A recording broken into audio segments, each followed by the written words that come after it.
Welcome to the Voices of Business, a Santa Clarita Valley Chamber of Commerce podcast. It is nice to be with you. I am your host, Corey Nathan, and I am so glad to be joined by my co-host, my pal, my partner in, I was going to say partner in crime, but really partner in commerce, Joshua Maddux. How you doing, Joshua? Doing good. You got that bass going for you, the bass voice going seriously. For you. Some germs picked up in Legoland or something like that. I'm glad we're going virtual today. Let's put it that way. Well, this is the podcast where we get to talk about business in the Santa Clarita Valley. We really talk about business all over the country, but a lot of the business owners and business leaders and other community leaders we'll be speaking with will be from right here in our hometown, the Santa Clarita Valley, and obviously in partnership with the Chamber. We'll be talking to a lot of Chamber members, so that's really exciting. We're very excited about this. Sometimes we don't even stick to business. We talk about leadership and management and life and anything else where the spirit takes us. Remember to subscribe if you haven't already, and tell a friend about this podcast. Give us a good rating, write a review. All of that helps get the word out so more people can participate in these conversations, learn about what's up in the Santa Clarita Valley business community and at the Chamber.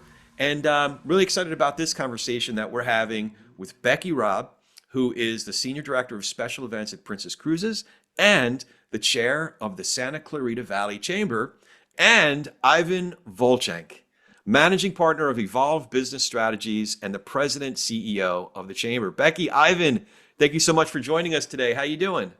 Great. Thanks for having us. Great. I'm very excited about this collaboration that we're getting started. You are the inaugural guest. I'm really glad that we were able to come together. This is I think it's a great thing for our community to be able to share the voices of the leaders of our community, the business leaders of our community. I'm just really excited about getting this thing started. Us too. We're excited. Yeah. Well, Becki, I was curious about you. Why don't we I'd like to do a little bit of personal background so folks can get to know who's behind the Chamber. It's not some entity, or just an organization. It's an organization made up of people. So Becki, I was fascinated to learn a little bit about your background, having started, I guess, professionally at Disney and then working your way with a stop at Ashley Furniture and going on to growing. You do your homework, don't you? A little bit, yeah. But these last several years now at Princess, could you take us through your professional trajectory and how you became the leader that you are today? Yeah, absolutely. I was with Disney for about 10 years and I was in the operations department. So I helped manage the Disney stores, opened, closed the daily operations and so forth. Great company, great place to work. And something popped up at Princess, and 20 years later, I'm still here. It's been a long journey. Yeah, 20 years this year. That's quite a run. Wow, congrats. Right. Yeah.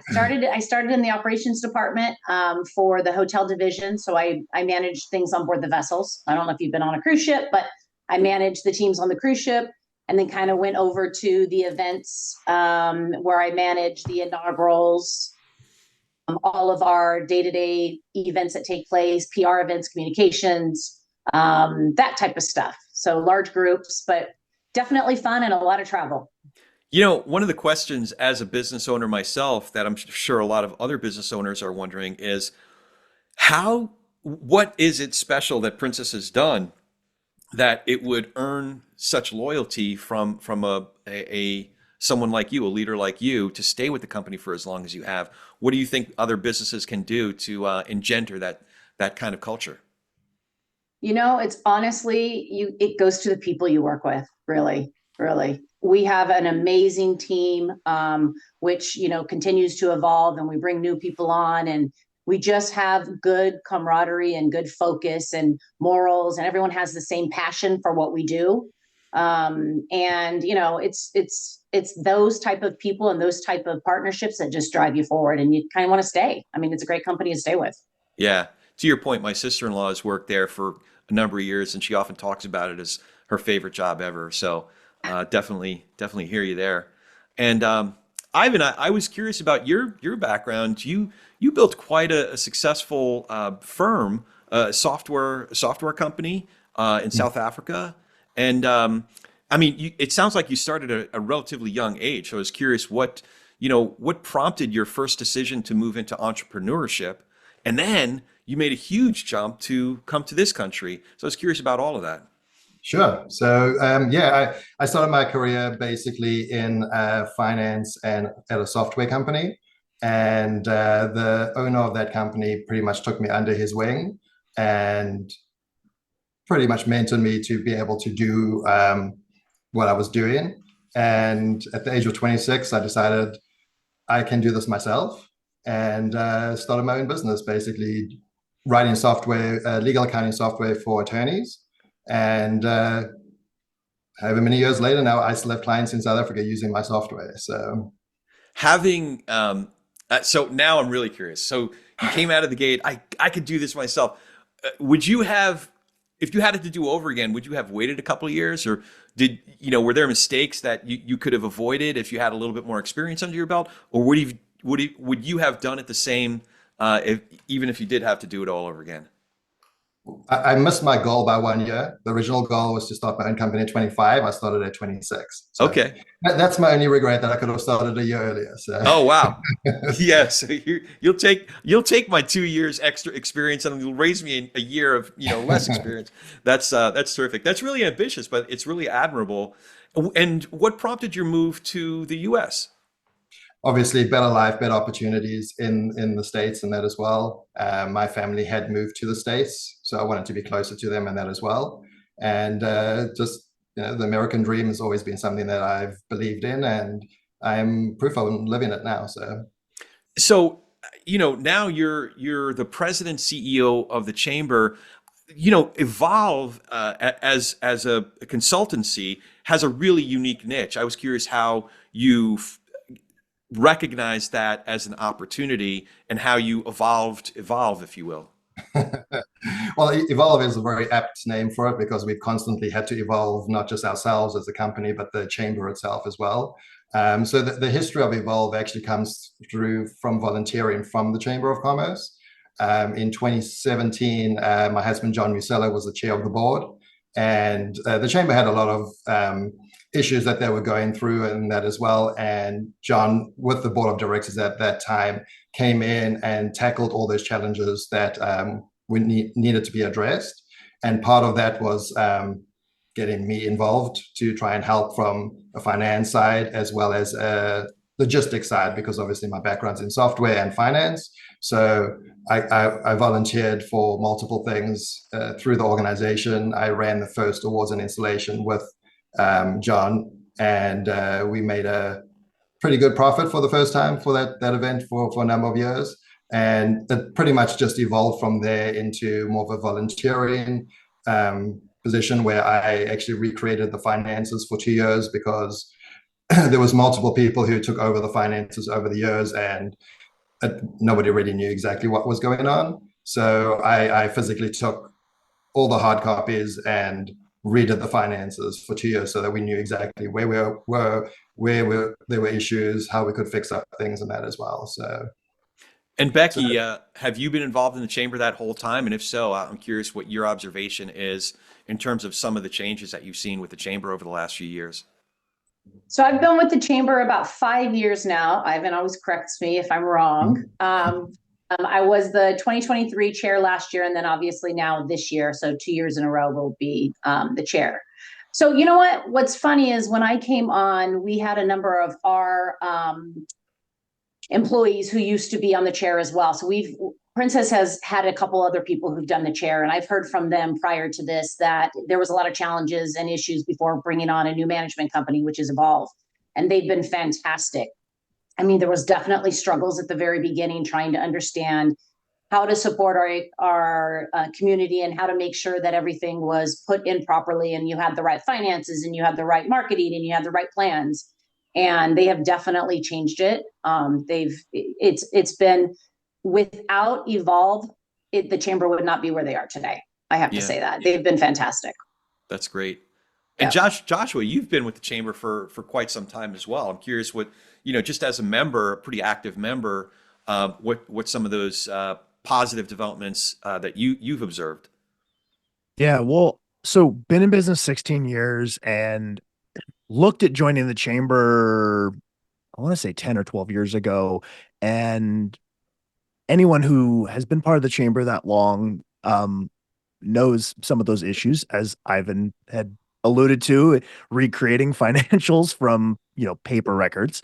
Some of the events were challenging, to say the least, not getting into it. It is definitely in a much better spot today and much more productive and everything else. And so at that time, 10, 12 years ago, it was something that I was like, not super interesting to join. But my 2020 resolution was, be part of the, join the chamber. I had seen externally, I'd seen the turnaround. And it was one of those things where there was an external buzz from other business owners that I knew that were always talking about going to chamber events and some of the benefits and the networking and how much better it was now than what it was, 10 years ago. And so I was like, okay, January 2020 was my resolution to join the chamber, and we know how that went. COVID hit and everything closed down, and fast forward, a few years, and I actually was able to start attending events. But yeah, and I've been to numerous events now, and I will say, like I said, it is again, not getting into the details of it, but like definitely night and day different. It's an event where now it's enjoyable to go to. I actually feel like there's serious value when you hang out in that room for an hour, versus, just the trying to huck business cards at people. Just is not networking. Yeah, no, it's the events that I've been to here in recent months. It's bustling. The choices of locations and businesses that we're visiting as a chamber, at some of those Wednesday evening events, those monthly Wednesday evening events are, it's encouraging to see some of them newer businesses, some of them long-standing businesses. But it's really encouraging, cool spaces, and and then the other folks that attend. It's always nice to see other business owners and business leaders in town, because there's like this connective tissue. It feels like we're a town, when you're there.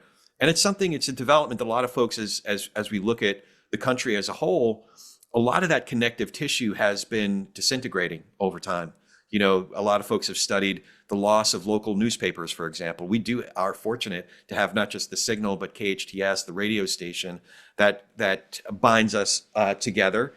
We can read about the local sports and local businesses and stuff, but there's nothing like a really thriving Chamber of Commerce. So it's really encouraging to see, and you can see it in real time when you go to those events. And the chamber, to me, I've just learned a little bit more here in the last few weeks about the history of the SCV Chamber, which wasn't always called the SCV Chamber. I was wondering if Becki or Ivan, either one of you, if you'd share with us a little bit about that tradition of going back over 100 years now. Ivan, take that one away. I know you know the history well better than I do. But yeah, the Chamber of Commerce started in 1920 in Santa Clarita. Basically, it was about 1,000 people living in Santa Clarita. There was an assortment of mercantile stores, church, 1K8 school, and 4 saloons. So its first president was also the hotelier, Albert Swall. So it started from that. And a Chamber of Commerce is pretty much a group of people getting together for the betterment of the business community. So from a variety of different things. So what they did was amazing 100 years ago in that as well. The other amazing fact is that there was a number of women on the board of directors at that time in 1923. So it started out as a pretty progressive, groundbreaking organization at that time in that as well. So was that the Grand Dame Thibodeau that of legendary status? Correct. Yes. So it didn't start at the Santa Clarita Valley Chamber, obviously, because there were separate regions in that as well. So it was the New Hall Chamber, chambers that formed out throughout those years. But the main point, and I think something that we've built on, was building up to one chamber for the entire valley to have one business voice. where there's strength in numbers from everybody in that as well, and everyone's working for the collective good, as opposed to having separate organizations basically trying to do the same thing, but not actually, working together as best as they can. So all those other chambers, Canyon Country, Castaic Chamber, the Latino Chamber of Commerce, all merged into the Santa Clarita Valley Chamber, and basically formed this big, strong chamber that we have to date. Some of the other interesting facts in that as well about the chamber is basically the birth of multiple things within Santa Clarita. The city was formed by the leaders of Santa Clarita coming up with the idea that we actually need a proper governing city and not be controlled by LA County, have a proper city managing. The Economic Development Corporation came out of the Santa Clarita Valley Chamber of Commerce in that as well. So lots of very good things that still do really good things, but we now work in partnership with those organizations, focusing on their core missions. Yeah, that was one of the fascinating things learning about the history of the chamber, that it's not just a place where, business owners and business leaders get together and network. It really is so much more than that. Like the advocacy, I didn't realize that it was the chamber that had been working on incorporating Santa Clarita Valley for years before that actually came to be. What other types of functions does, in addition to advocacy, in addition to business networking, what other types of functions does the chamber serve? Well, touching on advocacy, that is probably one of the most important things, especially for the smaller businesses. And not sure if everyone understands what advocacy really means, but it's having somebody that can speak on your behalf. And obviously, as I said, having a group of people all together and having strength in numbers makes a big difference. So as a small business owner, you having an issue with legislation or anything that is affecting your business, you can come to the chamber, and the chamber will advocate on your behalf, whether it be locally or all the way up to the federal government. And having that greater voice of a chamber of commerce behind you makes that big difference. And small businesses don't have time, to deal with those issues, and even medium and larger businesses don't really have the time to do all of that stuff and that as well. So behind the scenes, we are always finding out what the new laws are, working with our elected reps and that as well, to educate them on the repercussions of what those maybe good intentioned bills that they are trying to put forward. I think, I always believe that the intentions are always good, but the real world repercussions are not fully understood by government. So that's a big part of where a chamber comes in, to tell them, if you do this, this is what is going to be the repercussions of your actions and that as well. And a lot of times we work with the elected reps to change the laws to be as less harmful to the businesses as they possibly can. So we don't always achieve getting rid of it completely, but we have the voice to be able to change certain things that its impact is not as severe as it could be. Right, right.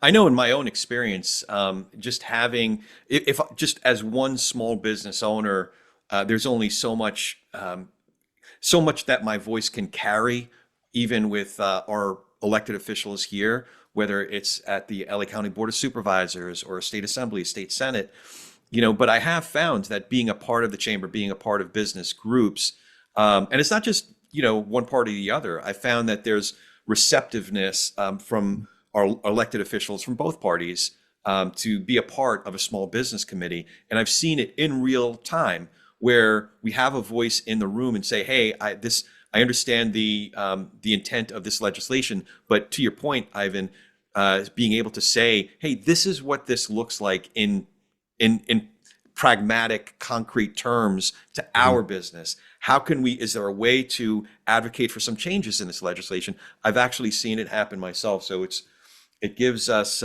small business owners a little bit more of a powerful voice when we're part of an organization like the chamber.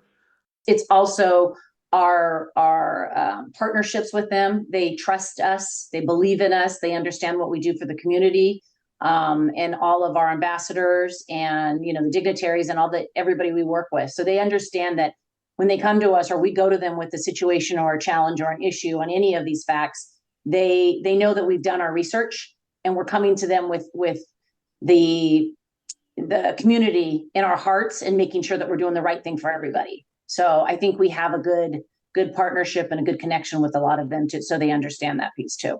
That's awesome. Yeah, I was just going to jump in and say that we've got a great relationship with all our elected representatives from the city, all the way up, and they actually want the chamber's support of their bills and their thoughts and that as well. So it's a really good working relationship that we've built up over the years with all of them and that as well. And we've done that regardless of who has been our elected rep in that as well. So that's really encouraging. I was going to say that I feel like I'm dominating all of the airtime and question asking, but it feels like Joshua almost prefers that today, given the state of affairs post Legoland. But did you have anything that you wanted to bring up, Joshua? No, I think it's really important for business owners, like, Corey, like you said, like if I go make a phone call, it's not nearly as impactful as the hundreds of members that are part of chamber, and it's a bigger push, really. Yeah. I was curious about your thoughts about today. We've all gone through a lot over the last 4 or 5 years. Some things have happened. I heard 2020 something happened. I don't know, but that obviously affected all of us. It affected the way we do business. It affected the business climate. What are some of the industry or the business conditions that you've seen change over these last couple of years?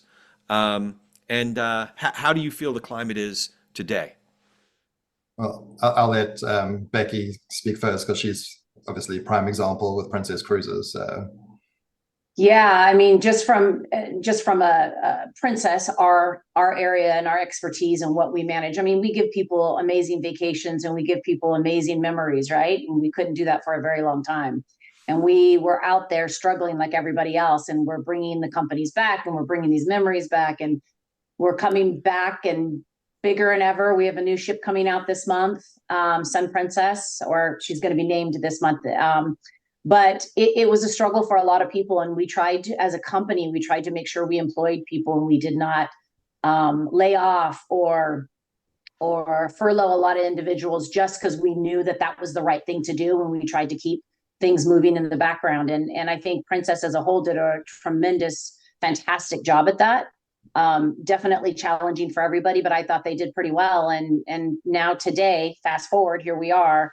And Princess is doing fabulous again. We're building everything back up. We're getting, our feet in the water, so to speak, and our ships are all moving and full. So for us, I think it was definitely, it impacted us probably more than a lot of other companies in that regard, because we literally had no income for 2 to 3 years. So yeah. And then more in terms of what you're hearing from the rest of the chamber members. What is the perspective that you have about business conditions, more generally speaking, in the business climate today? Yeah, I think it's generally positive. Obviously, inflation is still an issue in that as well. Depending on who you speak to, some people say it's an issue, some people don't say it's an issue anymore as well. Obviously, depending on what they purchase and where they are and which industry they're in. But I think in general, the outlook is very positive, and things are looking really much better than I think people expected them to be on that as well. We were anticipating, possibly going into another recession and a whole bunch of other things, and that's obviously not happened and does not look like that's actually going to happen. So I think. Well, we've also been having a lot of ribbon cuttings for companies that are just opening up new businesses. I mean, we've had 2 or 3 this year already alone, and last year we had quite a bit. And in various industries too. Yep, and some of them are first-time business owners, so people jumping in, and I think that's probably the biggest dynamic we're still facing is people's perspectives changed during the pandemic, people's life choices changed, and a lot of people are in a different industry than they were in 2020. Either some of them retired, closed their businesses, sold them to other people, so we have. Or people have decided to go in a completely different direction and start their own business or be in a different industry completely. So I think that's an exciting thing for the business community as a whole, because you've got this excitement and willingness to actually build up this business community even better than it was before the pandemic. I was going to say, from, building on sort of what Ivan was talking about there, being in the marketing space, like, we've seen so much of a shift in just buyers' patterns, and what people are spending money on. That's a good point. It's a lot more, Becki, to your point, it's a lot more either how can I improve my house and spend time at home, or how can I go spend time with my family? And those are really like the shifts that we've been seeing, is people trying to spend more on one of those two buckets, and all the other stuff is sort of getting rid of it. And that's like, there's a ton of different stuff opening in Santa Clarita, and I'm looking at, areas that they're grading and they're going to be putting in a new store, or, where those, what those are new businesses that are coming in, and a lot of them support that. It's either, a restaurant that's a dining out option, or it's a restaurant that has delivery that supports people eating lunch while they're working from home. Yeah. And I'm hearing great things about a new mobile car wash company that will be one of the chamber's newest members here coming up. Did I just tease that? Did I just shamelessly plug that? Terrible. Wait, hold on. We look forward to having them join the chamber. Absolutely. I'm not going to talk too much about that. That'll probably, once they're officially members, we'll talk more about that a little bit more explicitly. But I was curious to hear your views on where you see things going over the next year, or 3 years, or 5 years. So I think over the next couple of years, I think we will continue to see what we've experienced over the last 2-3 years, of people trying to find their happy place, as Joshua was pretty much saying, is the balance between work life, what is important to them, and that as well. I think we are still going to see dramatic changes in certain industries, and that as well. Obviously, office space is not the same as it was, especially in California. People are not returning to the office. I know a lot of businesses are trying to make people return to the office, and some have been successful and some have not been successful. So I think just the whole way we operate is still in a state of flux, that businesses are still trying to figure out what's best for them as well as their employees, and that as well. But new technologies is a huge thing. AI is just taking us, right? Yeah. Everyone's life. We've got AI recording our Zoom thing to get the meetings, and that as well. We use it in various ways already, but it's just going to completely transform how everybody actually operates, and that as well. And the biggest thing we see from the AI perspective is not if you're going to use it or if you're not going to use it, it's how best can you actually use the AI technology that's out there, because those companies that do that are going to be the more successful ones that don't want to embrace that might still be able to carry on, but you'll see a big shift between those that are using and those that are not using that, and that as well. Somebody's got to draw up the cartoon with when we were all still cave people, and somebody invented the wheel, and then you had a bunch of people saying, "This damn wheel, I'd make the wheel illegal." I'm not being dismissive of folks who are concerned about jobs and other ways that AI might affect folks. But listen, I think you're right. I think just the way that the Mac changed graphic design and so many other things. There's so many other ways that we can look at AI as a tool to be used to make business more efficient, and then it opens up more jobs and more opportunities for those that recognize it. I was curious to hear your thoughts on how, given some of these changes that you're talking about, like the way space is being rethought, how much we're actually coming together IRL, as the kids say, in real life, and other changes, technological changes.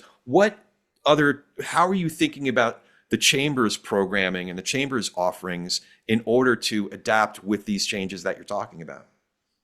Yeah, absolutely. I think we transitioned the Chamber in 2020 to be, and throughout the country, basically, chambers were one of the most important tools between the communities and the government.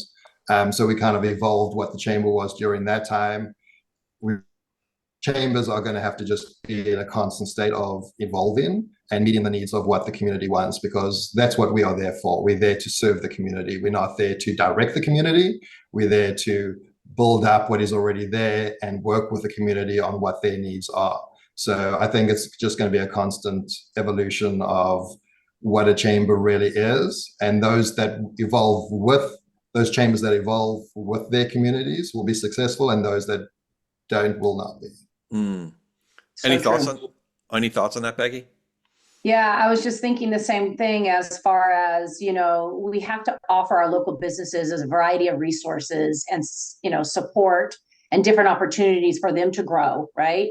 And in order to do that, we as a chamber need to understand what is out there, what is being developed. I mean, ever since this lovely pandemic came around, there's so many different jobs you've never even heard of are coming out of the woodwork, and people are, having opportunities they never had before, working from home or working wherever the case may be. So it's just understanding what's out there and being able to provide it to our community and to the right people, resources and the training tools and gathering together and getting, teams together and defining what makes sense and what can help everybody grow.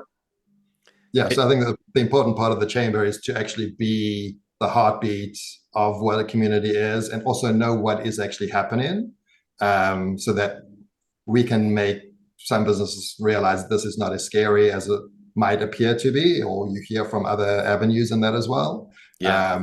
So it's to kind of guide that aspect of it as well, I think. So Joshua, I can't let you off the hook, man. You probably know more about AI than the rest of us combined. So what are your thoughts on this? Yeah, I think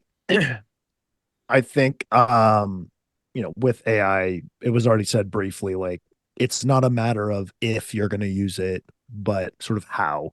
I mean, you think about it from the perspective of, drafting an article idea. Well, if one person can sit there and, come up with 10 ideas, AI is going to come up with 1,000. That doesn't mean the content's going to be great.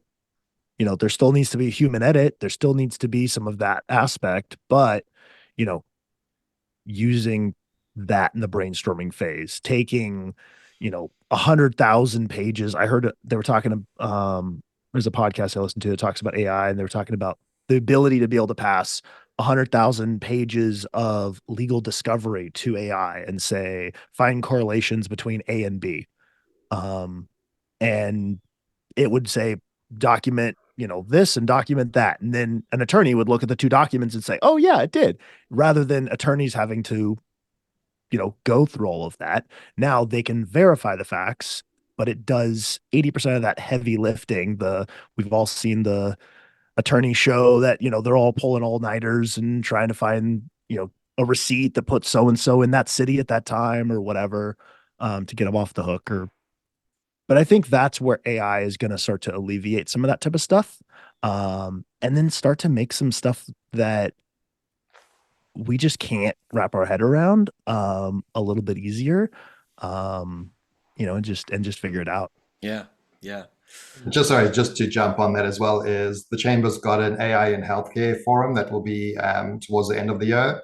And that is for every business to attend, because it's not the healthcare industry, but it's your employees going to the doctors, how that's actually going to transform your care, and how better your treatment is actually going to be for your employees and that as well, because you'll have the AI, and as Joshua said, giving your symptoms to an AI is going to come up a lot more things than a doctor specifically can, but the doctor's still going to be there working with you on what those diagnoses are. But this just the efficiency and the speed, I think, on what's going to happen is going to be quite astonishing to a lot of people. And that's why it's important for everybody to attend this particular forum, because we've got experts from Kaiser Permanente, USC, UCLA Health, talking about those things. And employee health is one of the biggest issues businesses have, and this has the capability to really make a huge difference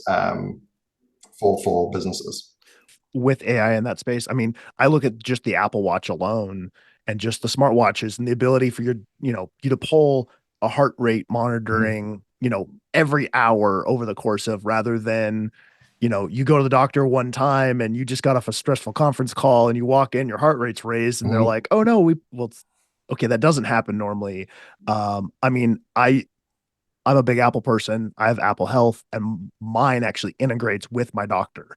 And so it actually pushes all that information. So my doctor can pull up my workout routine and the last time I exercised, and has access to all that data. And then, Ivan, you take that and you tack AI onto the side of it, and you anonymize that data, and you look across, I look at Kaiser, they're the largest single healthcare provider in the state of California, and you run all of their patient data through that system, and we're going to start finding trends of people. It's like, hey, you're going to be diagnosed with this in 6 months. And so that to scary. me is baffling. Well, the fact that we can catch that type of stuff a year before it's a problem. Yeah. It's insane. Yeah. What we'll do is we'll be sure to post a link in the show notes, not just to the chamber, but to the chamber calendar. And then in coming episodes, when we get closer to big events, we'll highlight specific events in the show notes and in our social posts about that. Cool. So we'll definitely get the word out about, especially an important seminar like the one you're talking about. Yeah. But Becki, I was curious. I want to get into some fun questions here. If you have a mentee, whether it's a small business owner, medium-sized business owner, or other leaders in your own organization, let's see. Do I want to let you off the hook of taking the L story?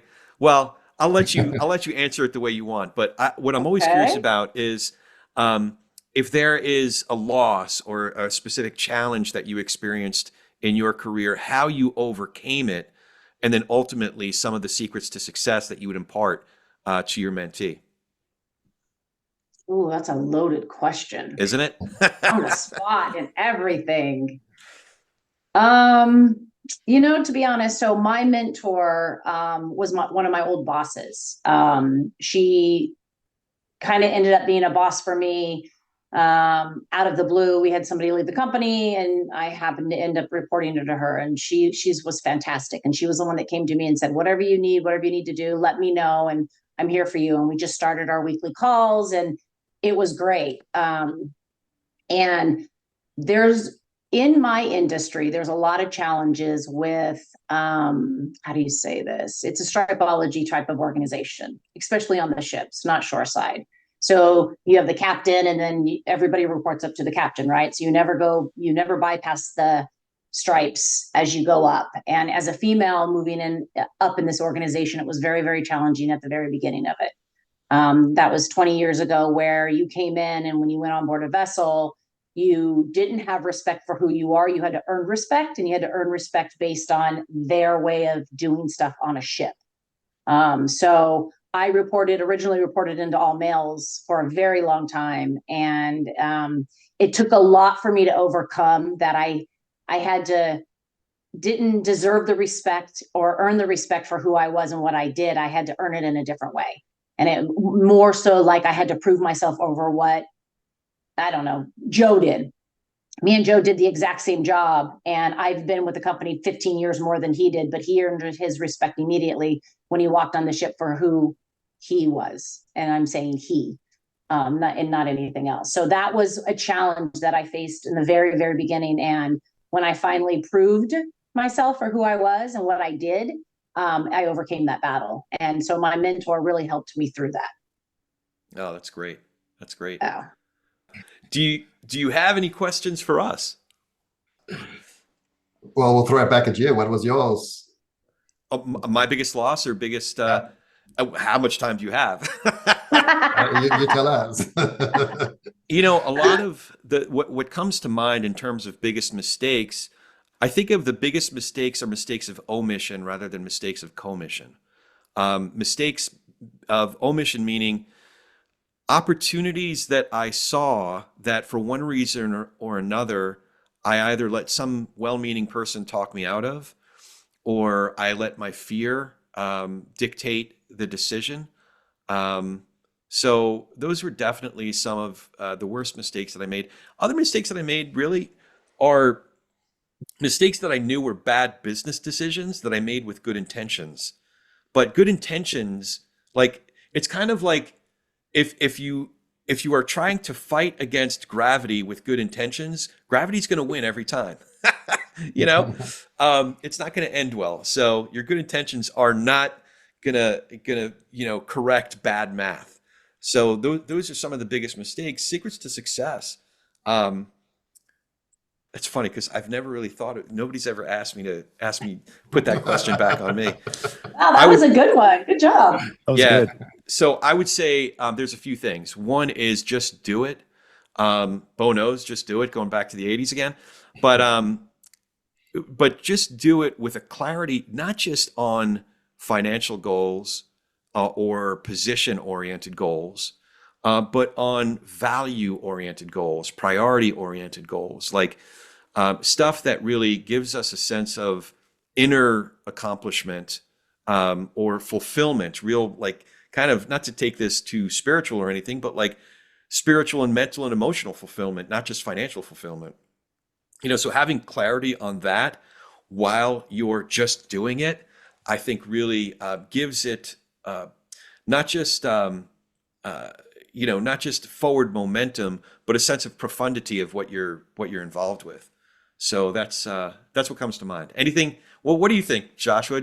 I'm not going to let you off the hook here. Yeah, no, I was thinking about it as you're talking. And I think one of the things I've talked about this before with business owners who are like, oh, we've got 3 part-time people and it's cheaper because we don't have to pay health insurance because we're a small business and they're under. And that was one of the things that I realized I'd say quasi early on.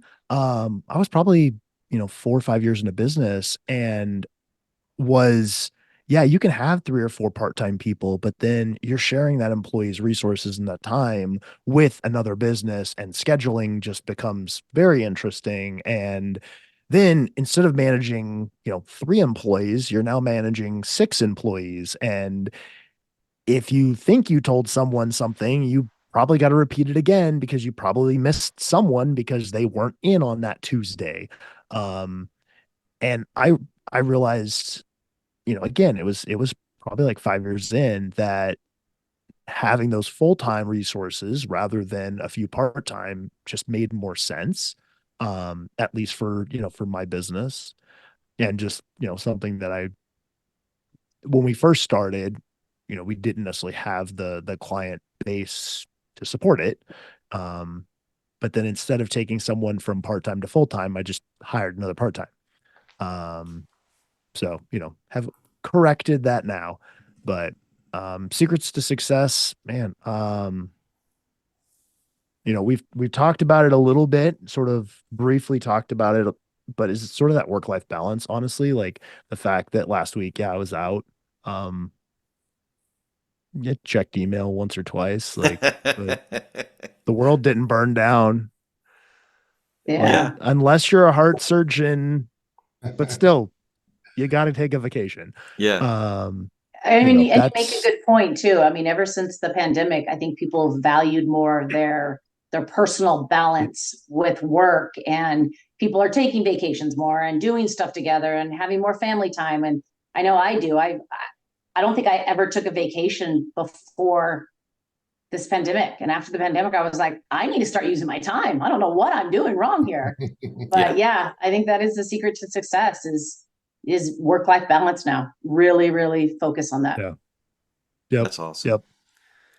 Well, before we go, how can folks find more information about both of you and your organizations? And then also, obviously, the Chamber and all the great work the Chamber's doing. Princess.com. It's Easy. very simple. Yeah. Book a great cruise. Maybe I'll see you on one of them. That's awesome. Yeah, and the Chamber's scvchamber.com or email hello@scvchamber.com and find resources or pick up the call, pick up the phone, and happy to chat to everybody. Sounds great. And is there anything important you want to add that we haven't covered? Now, just stay tuned to the rest of this Santa Clarita Valley Chamber podcast going forward. So looking forward to good things coming out of this. That's awesome. We have a lot of good events and a lot of good programming coming up. So definitely stay tuned. Yeah, this is going to be a fun ride. There are so many interesting people that are involved with the chamber. So many interesting people that are in our community, serving at all levels. These are going to be fun conversations. It's going to be great and edifying for me to learn more about these folks, their lives, their involvement in the community. And how their businesses evolved and all the stuff that we're going to be getting to talk about. But I'm really appreciative, Ivan, Becki, Joshua. It's good to see you as always. Thanks everybody for being a part of this.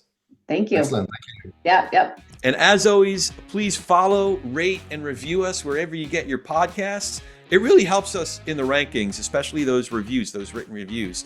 You've been listening to Voices of Business, a Santa Clarita Valley Chamber of Commerce podcast. Joshua, where can folks catch you online? Either Google search my name or 95 Visual, our marketing agency. Terrific. And you can follow me at Corey S. Nathan. That's Corey, S as in Sam, Nathan, at Corey S. Nathan on all the socials. Thanks again for joining us. We'll see you next time on The Voices of Business.